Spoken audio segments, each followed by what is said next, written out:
السلام علیکم ناظرین، آج کی اس ویڈیو میں ہم آپ کو بتائیں گے ابو ہریرہ نام کا مطلب کیا ہوتا ہے۔ ویڈیو کی جانب بڑھنے سے پہلے اگر آپ نے ابھی تک ہمارا چینل سبسکرائب نہیں کیا تو جلدی سے چینل کو سبسکرائب کر لیں اور ساتھ ہی لگے بیل کے بٹن کو بھی لازمی پریس کریں۔ چلتے ہیں ویڈیو کی طرف۔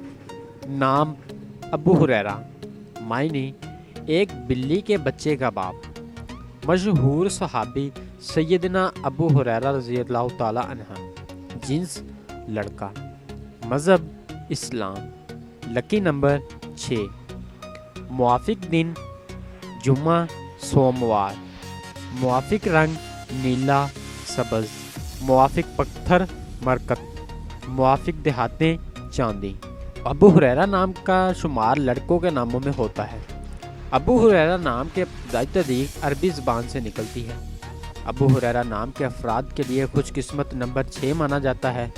ابو ہریرہ نام کا مطلب ایک بلی کے بچے کا باپ، مشہور صحابی سیدنا ابو ہریرہ رضی اللہ تعالیٰ عنہ ہے، جبکہ خوش قسمت دنوں میں جمعہ اور سوموار شامل ہے۔ خوش قسمتی والی دہاتوں میں ہندسوں کے حساب سے چاندی شامل ہے۔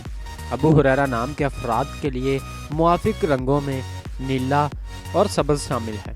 ابو ہریرہ نام افراد کے لیے موافق پتھروں میں مرکت شامل ہے۔ ناظرین، اگر آپ بھی کسی نام کا مطلب جاننا چاہتے ہیں تو آپ ہمیں کمنٹ کر کے اپنے نام کا میننگ اور تمام تفصیلات حاصل کر سکتے ہیں۔ اور اگر آپ کو میری ویڈیو اچھی لگی تو آپ اسے لائک کریں، شیئر کریں اور چینل کو ضرور سبسکرائب کر دیں۔ ملتا ہوں ایسی اگلی ویڈیو میں، تب تک اپنا خیال رکھیے گا۔ اللہ حافظ۔